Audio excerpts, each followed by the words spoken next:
देखिए हट जाइए नहीं तो मार हो जाए। तो आज हम लोग कक्षा 10 का है ना रासायनिक अभिक्रिया और समीकरण चैप्टर का हम लोग क्या देखने वाले हैं, द्रव्यमान संरक्षण का नियम।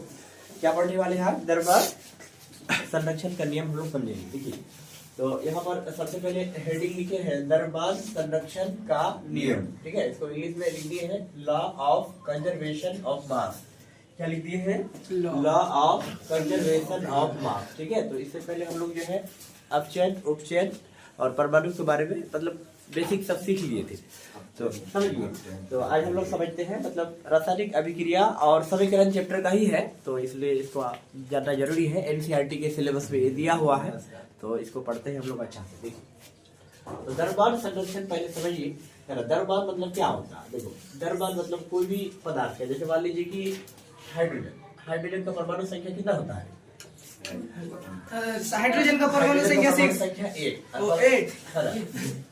हाइड्रोजन का परमाणु संख्या 1। तो अगर इसमें हम लोग देखिए, जैसे मान लीजिए कि हमको ये निकालना है, जैसे कि यहाँ पर इसका हाइड्रोजन का जैसे जल का, तो हाइड्रोजन का परमाणु संख्या 1 होता है, तो परमाणु भार कितना होगा? परमाणु भार 2 होगा। परमाणु भार सोच के देखिए कि अगर परमाणु संख्या 1 है तो परमाणु भार कितना होगा? 1 ही होगा सर। परमाणु भार समझ रहे मतलब एटॉमिक मास। देखिए जब आप पीरियोडिक टेबल की तरफ जाइएगा देखिएगा कि हाइड्रोजन का परमाणु संख्या 1 होता है, वहाँ देख सकते हैं आवर्त सारणी में। देखिए हाइड्रोजन का परमाणु संख्या 1 होता है और परमाणु द्रव्यमान 2 होता है, 1 होगा। देखिएगा वीडियो का यहाँ पर समझ रहे हैं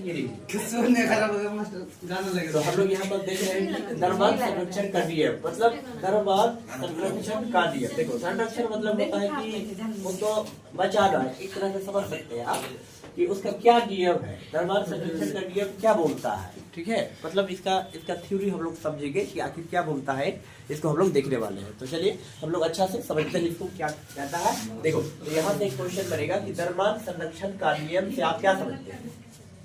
ठीक है, तो इसको लिखेंगे कि जब कोई रासायनिक अभिक्रिया होती है तो द्रव्यमान का ना तो निर्माण होता है और ना ही विनाश होता है।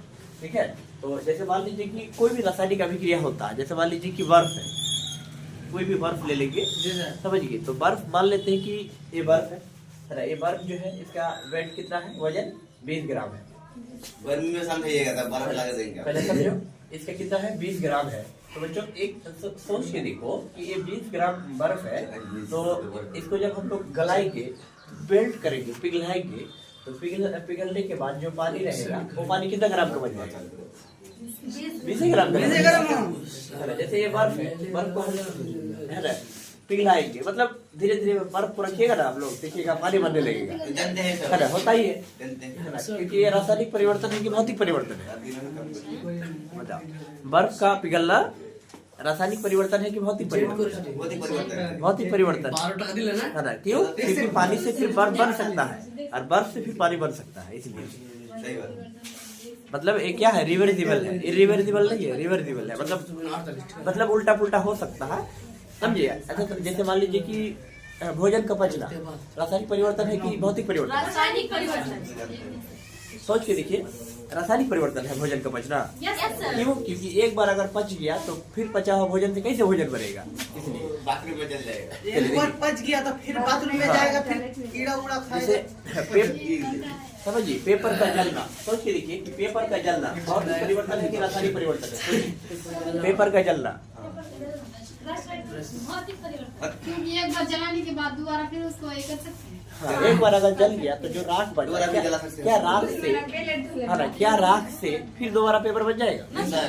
पेपर नहीं बनेगा। नहीं बनेगा। तो जो राख बचा, बच गया तो कोयला के जैसा। हाँ कोयला के जैसा बन गया, काला काला, क्योंकि कार्बन का बना होता है, जाएगा। तो क्या उससे फिर नया पेपर बन जाएगा? नहीं बनेगा। सर जी उससे हाथ बनेगा सर। जैसे आदमी जल गया, आदमी भी तो कार्बन का बना हुआ है, तो हम लोग एक बार जल गए तो एक बार फिर आदमी बन जाएगा नया, इसके मतलब रासायनिक परिवर्तन हुआ ना। नया सर जी उंगली हाथ जल गया तो फिर हाथ लगा सकते हैं, लेकिन पूरा हाथ लेकिन ओरिजिनल नहीं मिलेगा जैसे पहले था। पहले था वैसा।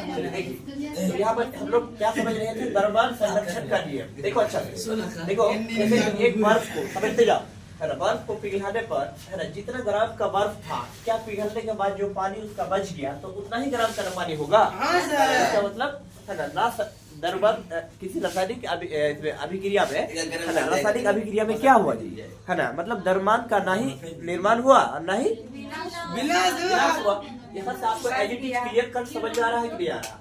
आया ना सर, समझ में बहुत आया। 20 ग्राम का बर्फ था, अब पिघलने के बाद फिर 20 ग्राम का ही पानी निकल गया, तो ना ही द्रव्यमान है ना, मतलब क्या हुआ, द्रव्यमान का ना ही निर्माण, मतलब नया बना नहीं, कुछ और नया कुछ भी नहीं बना और ना ही बर्बाद हुआ, है कि विनाश हुआ। तो इसी को ही कहते हैं, क्या कहते हैं, रासायनिक इसका द्रव्यमान संरक्षण का नियम। इसको क्या कहते हैं हम लोग, द्रव्यमान संरक्षण का नियम। संरक्षण मतलब उसमें विनाश नहीं होता और ना ही निर्माण होता है। यहाँ तक कोई दिक्कत? चलो आगे चले, यही याद रखिएगा। अब हम लोग आते हैं नेक्स्ट पॉइंट, इसी में पूछा जाता है स्थिर अनुपात का नियम। क्या कहते हैं? स्थिर अनुपात का नियम।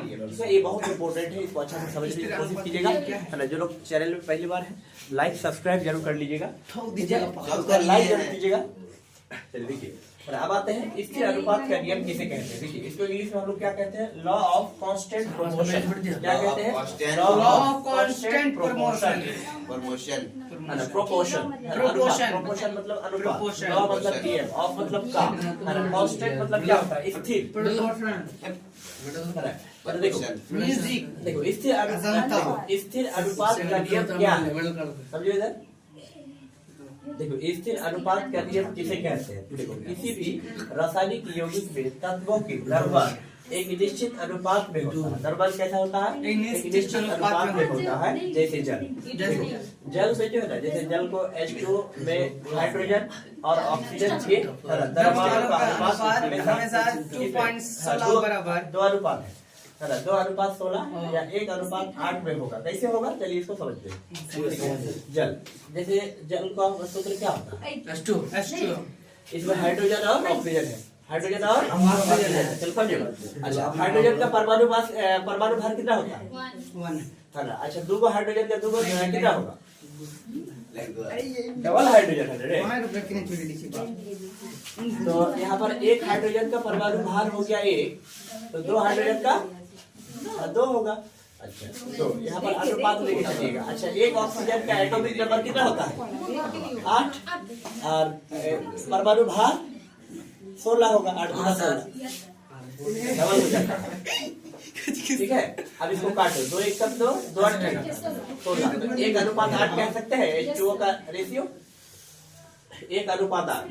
चलो देखो, 1 अनुपात 8 होगा, कितना होगा, 1 अनुपात 8। तो यहाँ पर जो है कोई भी यौगिक होगा, है ना, तो क्या करता है आपस में, है ना, स्थिर अनुपात होता है। उसके अंदर क्या होता है, देखिए जैसे जल, तो जल का H2 हो गया। जैसे जल का जो है ना, हाइड्रोजन और ऑक्सीजन में, हाइड्रोजन का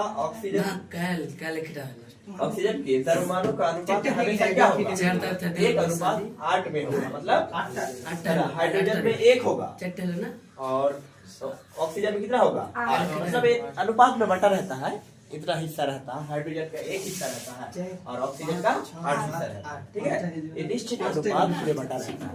कोई भी यौगिक, जैसे कार्बन डाइऑक्साइड के लेके देखिए, कोई भी यौगिक को लेके देखिए, समझिए। तो देखिए, कार्बन का परमाणु भार कितना होता है, कार्बन का परमाणु भार कितना होता है, परमाणु संख्या होता है 6 गुना 12 ना होता है, 12 ना होता है। अच्छा, ऑक्सीजन का 8 गुना 16, 8 गुना कितना होता है, 16 और 2 है, तो यहाँ पर 16 गुना 32 होगा। देखो, 1 ऑक्सीजन का 16, 2 ऑक्सीजन का कितना हो गया, समझते जाओ। परमाणु भार आपको याद रखना पड़ेगा, तब जाके आपको स्थिर अनुपात का नियम को समझ आएगा। देखो, कार्बन का परमाणु संख्या 6 होता है, 6 गुना 12 हो गया। ठीक है, परमाणु भार उसका डबल होता है, परमाणु संख्या का डबल होता है, ज्यादातर डबल होता है, कहीं कहीं नहीं होता। ऑक्सीजन का परमाणु भार कितना होता है, 16 है ना, 16 होता है, तो यहाँ पर डबल ऑक्सीजन है, तो 16 गुना 32। देखो, अब इसको काट के देखो, कटता है 12 कम 12, 12 दूनी 32, 12 दूनी 24। अरे हम जानते हैं 12 मजा क्या, प्लीज। अच्छा, 3:8 में आएगा। ठीक है, इस तरह से। ठीक है, तो यहाँ पर मेरा कहने का मतलब ये हुआ कि इस अनुपात का नियम जो है ना, किसी भी रासायनिक यौगिक में तत्वों की, किसके तत्वों के द्रव्यमान की निश्चित अनुपात हाइड्रोजन में। एक तत्व हो गया, ऑक्सीजन एक क्या हो गया, तत्व हो गया, समझिए। तो इसमें दो तत्व मिला हुआ है जल में, हाइड्रोजन और ऑक्सीजन। तो किसी भी रासायनिक यौगिक में तत्वों के है ना द्रव्यमान मतलब है ना, उसका जो है, जैसे हाइड्रोजन का द्रव्यमान 1 होता है, यहाँ 2 का हाइड्रोजन है इसलिए यहाँ 2 हो जाएगा। ऑक्सीजन का परमाणु संख्या होता है 8 और द्रव्य परमाणु भार मतलब उसका द्रव्यमान उसका 16 होता है।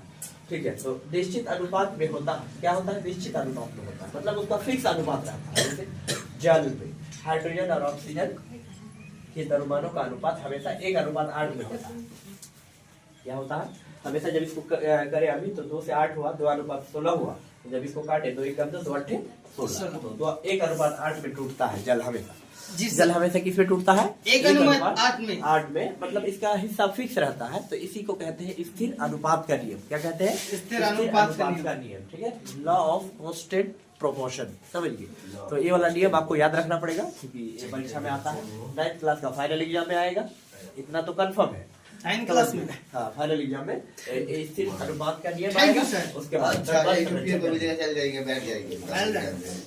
ठीक है, कोई भी बोर्ड से है आप, ठीक है, आपका जो है NCERT में सिलेबस है, पूरे ऑल इंडिया पे यही चलता है। ठीक है, तो इसको अच्छा से आप देख लीजिए। तो चलिए आज का क्लास यहीं तक भेज देते हैं, फिर हम लोग अगले वीडियो में मिलते हैं। चलो सर जी, तो आपका